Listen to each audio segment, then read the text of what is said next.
Hello, welcome to Chatbox with Sam. Tonight's guest is actor and musician Chase Waters. Welcome, Chase. Okay. Hey, glad to be here. So, um, so I've been looking over your career, and your music career, what you've been doing. Didn't have to look long. It's a joke. You have a great music career, actually. I like your band Candy Bone, and then you played Gleason as a lawyer in Blackwater Blues, and I know you're Yeah. currently playing Eddie on Cedar Creek. Yes. Yes. We'll, Okay. we'll begin filming that in May. In May. Oh, that's good. Yep. So the first question to you, Chase, is if you were to encourage the younger generation, what would be the main focus? So I would have to say planetary health more than anything right now. I wanna have a planet for the young people to focus on. Uh, I wanna have a good, clean world for them to grow up in. Uh, so I would have a if I could encourage them to do anything, it would be to, let's take a step forward into greener decisions. Let's you know, recycle more. Do more eco-friendly type things. Whether it's you know, I don't know, riding a bike more, or recycling. We definitely need to take care of the environment more, especially with the pollution in the air. We're actually speeding up climate change, even though I think it's inevitable. Some people might disagree with me. Some people might agree with me. I do. I agree with you. I think I believe our planet's gone through cycles of this before, but I also think that we are helping to expedite the process that's already going to happen, like you said. I totally do agree with that. It's like if that blinks one more time, we might lose power. We'll be good, but Yeah. uh, So, yeah, like I think we as humans definitely expedite the process.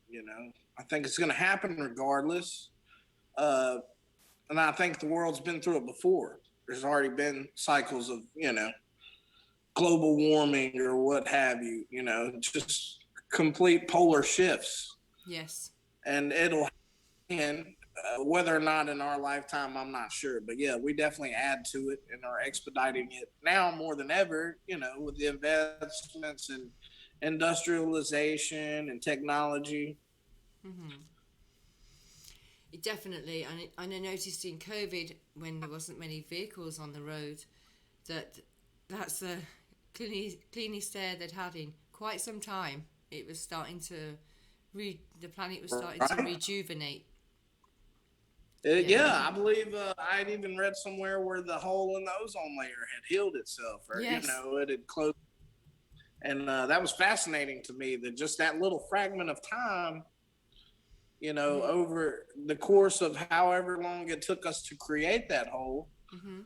over that little amount of time, just taking that little break, it healed itself in no time. And during that was close to the beginning of the whole COVID crisis, really, in Yes. relative terms. People should take that as an example. I think that's a That's one example. yes. Electric cars, if they were made a bit cheaper for people, affordable, that would be a great way of saving the environment. Driving electric cars because there's zero emissions coming out of them. But yeah, I think that's a great way of encouraging the younger generation. That's a fantastic answer, Chase. Thank you for sharing that. What inspired you into this career path, whether it be music or acting?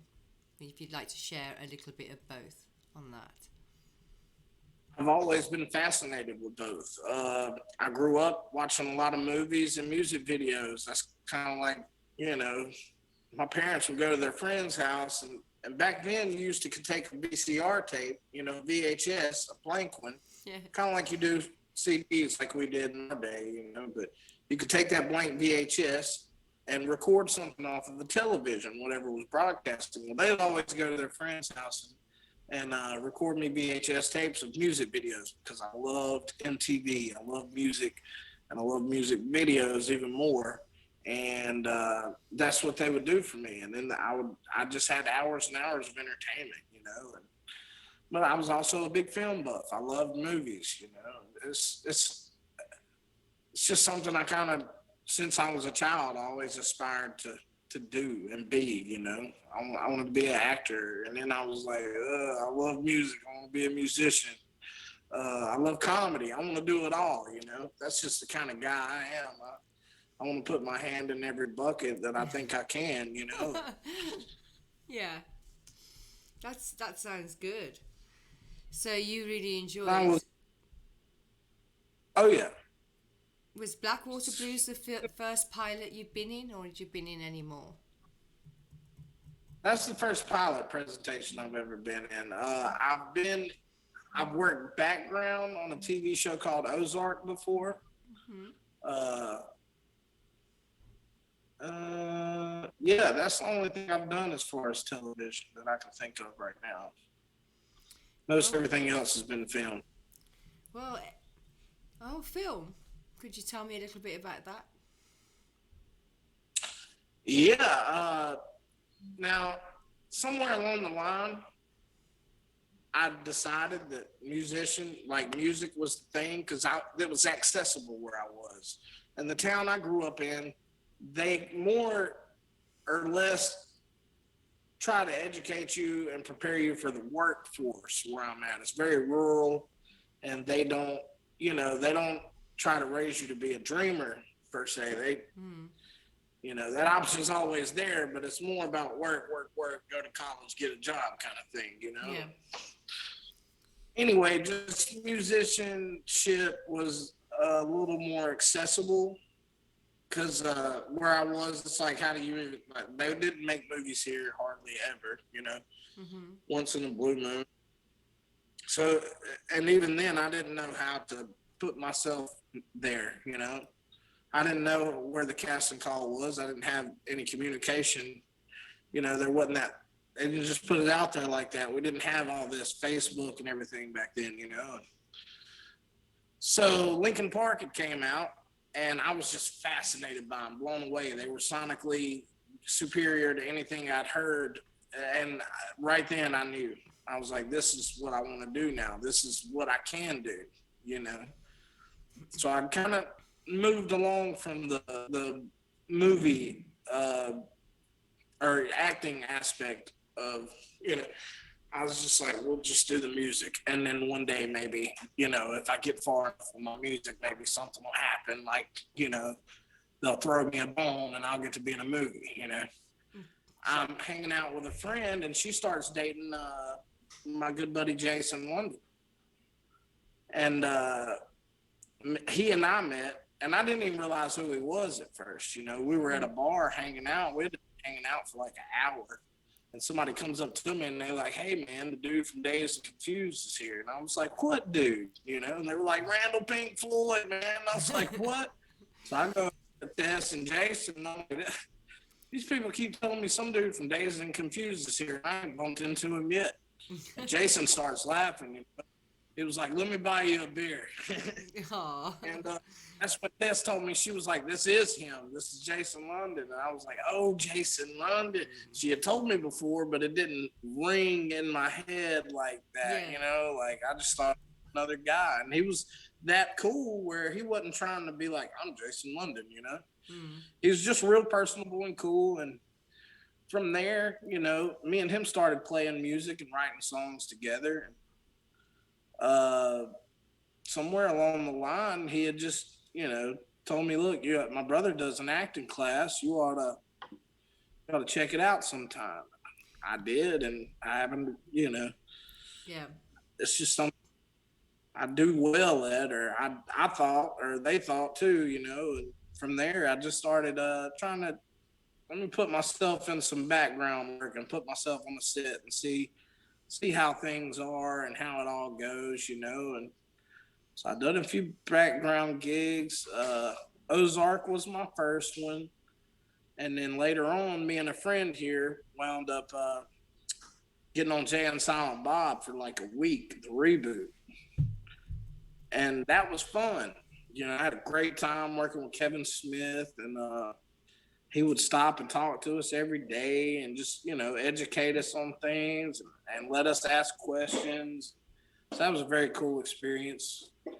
But somewhere along the line, it's time to try to go for a speaking role, you know. And I started shooting auditions and sending them in, and I've done one movie. It's not on my IMDb page, or it might be on an older page, but I've started a new one. Mm-hmm. But the first movie I did was a movie called The Documentary of Osbo, and it's about an evil clown who comes to kill a bunch of paranormal investigators. Anyway, it was the most ridiculous thing. And I tried to separate myself so far from that because I was like, oh my God, this isn't the legacy I want to start right here, you know? And I've gone on, met people through that experience that took me other avenues to other movies and stuff. And I was real picky and choosy then, though. So I started turning a lot of things down. Like, I was like, if this feels like it's even, a fraction of what that was, I'm not going to do it, you know? And I finally started, I finally fell in with a group of people that, I trust and believe in. And we started doing some things, webisodes and stuff. And while I was doing that, Jason and Corin had created their show, Yes. Blackwater Blues. And I really got that role by happenstance. Like, I just happened to be there because I was in town filming something else, and they had an actor fall out of the lineup, so they needed somebody. I was there. You know, I told them, look, I'll read for him if he can't be there tonight. Yeah. We get to the table read. He winds up quitting. He's like, look, I can't do it. I ain't got time. So I automatically got, I got to join the cast, and the rest is, there it is. That's awesome. Yes, I did see the photos coming out on social media, and I thought how much you look like Gary Cooper. I think it's the hair. Yeah, man. Everybody thinks we look alike. I said, he's got a doppelganger. We've all got one somewhere, right? Oh, yeah. So, going on to question 3, and you will definitely be able to answer this very well. How has music influenced your life? And can you share any experiences with the audience of what that has been like for you? Well, first of all, music. I think there's a quote that said, life without music would be chaos. I really believe that. I think right now music's very undervalued because you really need music's everywhere. You got it. You're riding it in your car. You have it on the radio. You can't have a commercial without music. Movies without music. Do you realize how just bland and it just it would be blah, you know? If you didn't have that music back there stirring the tension and creating rises and falls, you know? So it's just always been there. And music can influence your emotions in so many ways. Music can make you happy or sad, or, it can get you through sadness, you know? It's very therapeutic. I think music makes memories. There's a memory for every tune that we hear. Oh, and it can take you back in time when you hear that song. You Yes. got a little time machine for it. You know, you're immediately taken back to when you heard that song the first time, or some substantial memory, attached to that song. Well, I know you're very good on the guitar because I've heard you. It's one of the instruments I love to play. Yes. I think I heard you singing too. Yeah, I sing. I play guitar, drums, piano, Oh, bass. Boom, boom. Yeah, I try to do anything you could do in like a rock band atmosphere, pretty much. So you've recorded a song by Brett Hessler. yeah, with Brett Hessler. Yeah, there was some songs I wrote when I was in high school and right after I graduated, and I wouldn't even. I wasn't personally sure about them. I felt like they were a little elementary to me as far as where my songwriting had come to. But there were also a lot of people that loved those songs, and they were like, "Dude, these are the ones you got to record," you know. And my drummer at the time had came into a settlement and had a lot of money, and he was like, "Let's make the record with somebody. Who would you want to make it with?" Uh, Brett Hessler was the singer of one of our favorite bands in high school, a band called Dark New Day. I didn't find out till I went down there that he also played touring bass for Creed, which is cool. But it was even cooler to me that he sang for Dark New Day, you know, Yeah. because we listened to them religiously in high school. They were just heavy and dope, you know, and so I wound up befriending him on Facebook and just hitting him up. I heard he was producing some bands, and I asked him if he'd be interested in producing Candy Bomb. He was like, "Yeah." And so we went down there and did the Good Times and Dope Rhymes EP. You can find on Apple Music, Amazon, MP3, Google Play, etc. You know, anywhere you stream or download music. It's Yeah. also on YouTube. Oh. But that was fascinating and fun being able to work with one of your musical idols and heroes. You know, so. If you'd like to tell the audience your social media and YouTube handles, then they can.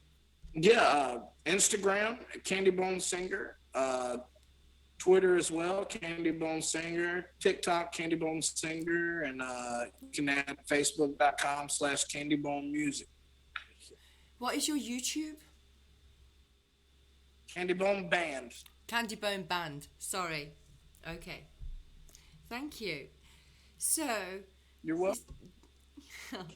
this is another question which is a bit different to music um, and film, but it's just a general question I ask to see what people's interests are and what drew them to this interest. So, what out of all charities to choose from, if you could choose one to support, which one would it be and why? Music for Relief by Lincoln Park started it. It's called Music for Relief, and what it does is it benefits people that have been in natural disasters, Mm-hmm. like tsunamis or hurricanes, something that wipes out, like New Orleans. so. Yeah. Yeah, Haiti. They did a great deal in Haiti, and I can't remember exactly where it was that tsunami hit before the. But it was. I know they helped out a lot there too, and that's something. Every year when it's my birthday, one cool thing Facebook does now is it lets you choose a charity for people to Yes. donate to for your birthday, and I always choose Music for Relief. I think that's very good because natural disasters are something that they can predict somewhat, but they really they really can't to the magnitude of what happens. I mean, New York and New Orleans and across the world has devastating Oh yeah, effects on lives, homes. Devastating, and it takes years to recover from natural yep, disasters. So and government funding isn't always suffice for poor people. yeah. It just covers the bare basics. You can't replace things that you've lost anyway. Some things are irreplaceable. This is a question I don't like asking, but I'm going to ask it anyway. Okay. Okay, so how do you feel about what has transpired since COVID-19? And do you ever feel that life will turn to a normality as it was? I believe it will be normal again, but I also think there's going to be a new normal.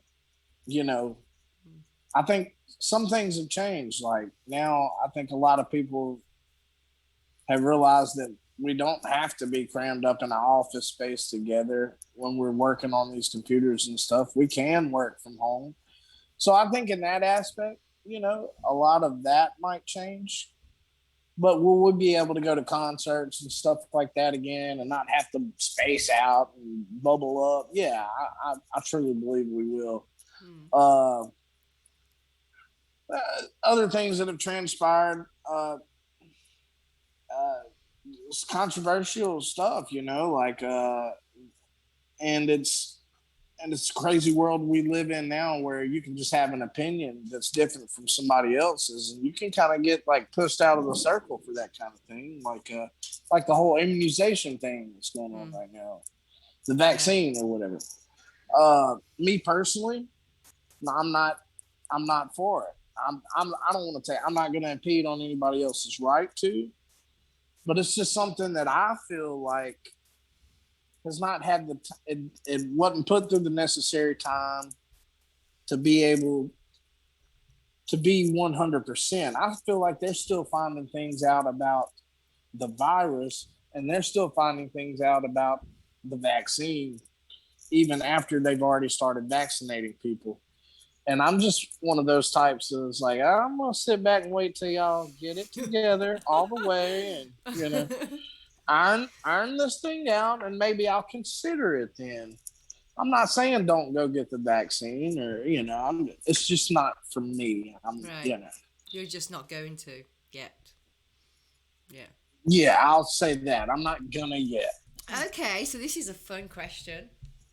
Is there anything that no one has ever asked you in an interview that you would have liked them to ask? If so, please share. That's a good question. That's a really good question.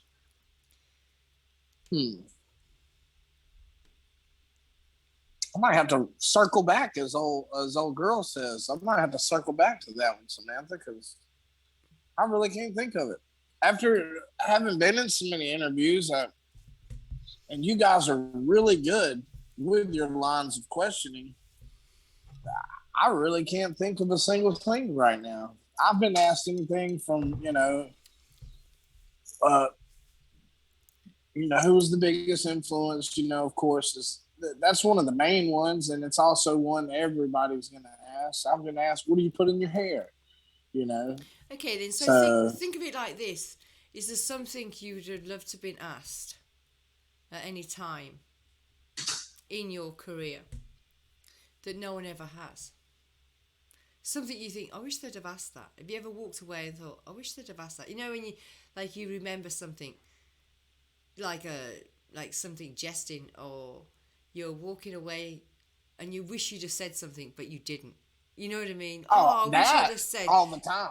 See? Yeah, I have more of that. I have more of, I wish I'd have said this instead of this, or I wish I'd have said that. I'm like more of the type that I wish I'd have something or gave a better answer. One thing I have learned is don't interview stoned, which was something I would always do. Don't interview. So you're one of the stoned, and you're the only person I ever gave a real sober interview to. I'll tell you that. But that's pretty much like that for me. I can't think of a question that I wish somebody would have asked, because I think y'all always pretty much cover everything I would want to talk about. Mm-hmm. But there's always been something that I've walked away wishing I would have said in a particular interview based on the questioning, And I'm like, I walk away because I'm stoned, and I'm like, why didn't I say that?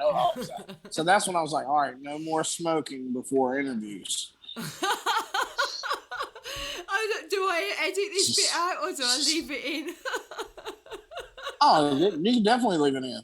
This is who I am, and I'm not Okay. afraid of that. Hey, I don't care who sees this or knows. Yeah, I smoke pot. That's cool. But That's I it. don't do it before interviews anymore. Okay? Bad experience. Not bad. It's just like I said, I walk away and then I'm like, oh, I feel like I sounded so dumb. Why didn't I say this? Like Did it's like all the right words come to me after the fact, and I'm like, stupid. it's like an hour interview turned into 3. Yeah, and I didn't say shit. I didn't say anything intelligent. you know? You're so funny. I love your forthrightness. Is there anything you want to share? Um, is there anything you'd I'm like? currently, yeah, Okay. yeah. So you talked about Cedar Creek. Yes. That's a film by my buddy Michael Anglin. Michael Anglin wrote and directed, Mhm. and I'll be starring in it. We start shooting that in May, so that's something coming up. And also my band Candy Bone, we're wrapping up our first full length LP, Awesome. uh, and the name of it is High Crimes. Oh. And that high crimes. I have a southern diphthong, so sometimes my eyes sound like eyes.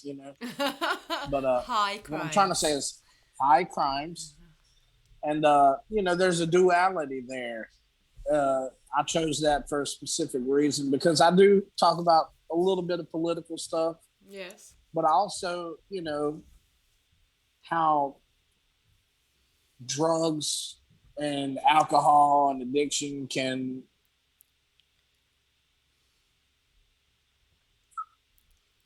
impact your life in a negative way. I've had a lot of positive things happen on drugs, but I've also there's always a negative side. Mm. And let me talk about DMX, man, who the world just threw a ton of shit at, Mm. and he would take that in. DMX was like a tree who took in all this carbon dioxide and turned it into oxygen. Mm. Gave you something to breathe in. DMX would take in all this shit, and bad things would happen to him, but he always permeated light, love, and positivity. It was just, you know, and even on his lowest day, he would lift you up. Mm. And that was something cool about DMX. And that's something tragic about his loss is that we'll never be able to experience that in person ever again. Yeah. But he did leave behind a lasting legacy, and that's cool. It's unfortunate, and people have their opinions about there's people that are going to talk shit because he allegedly died of an overdose or what have you. Like, dude, you can't judge that, man. You have to have. You have to have. Nobody's walked in his shoes. Mm. Nobody look. He was tricked into smoking crack at 14 years old by Oh my somebody goodness. he looked at like a father figure, and that Yeah. wasn't something he chose. Like that right there set the pace for all the years to come. That's just something that you, you're lucky to walk away from Yeah. in the right mind. And for what he did after that and went on to achieve and still be that person of love and light bringer, like, man, Yeah. I really look up to DMX, and I think it's a big loss to planet Earth today. I think people should have empathy for people with addictions, alcohol, drugs, whatever, because it's a disease, and Yeah. it's something Yep. tragic must have happened in that person's life, whether child or teenagers, or for them to take that course, even if it's just an addictive personality, which can be maybe genetic. I don't know, but you have to have empathy, and if you judge a person, a character, um, who's harming himself, they're on self-destruct. They're not. They're hurting the people around them because they're seeing them decline.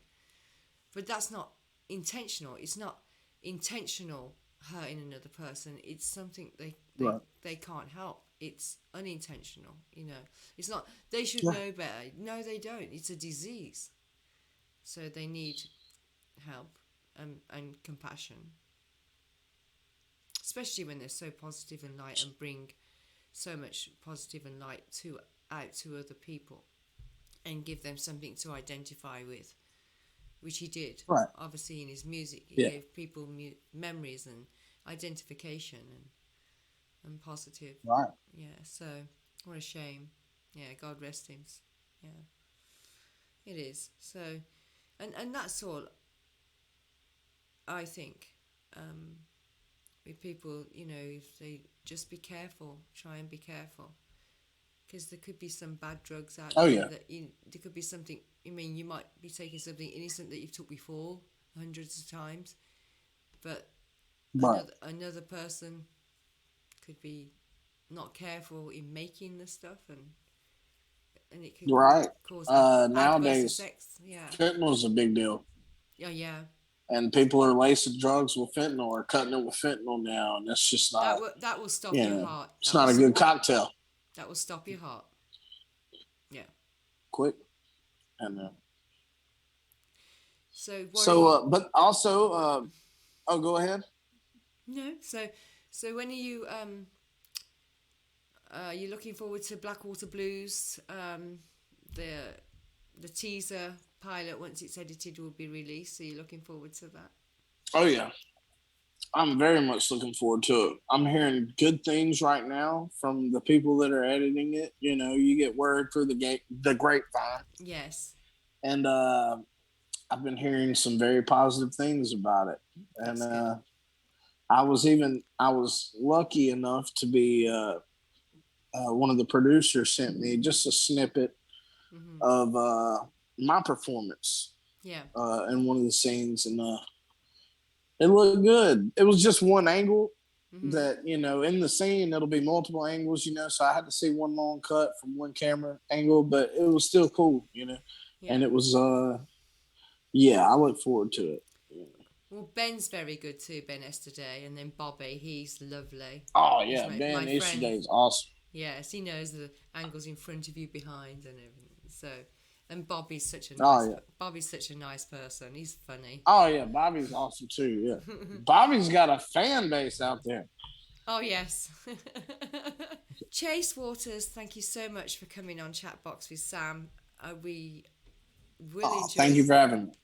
You're welcome, and I'm sure. Yeah, likewise. I'm sure everybody that watches the interview will thoroughly enjoy this. So you take care. I hope so.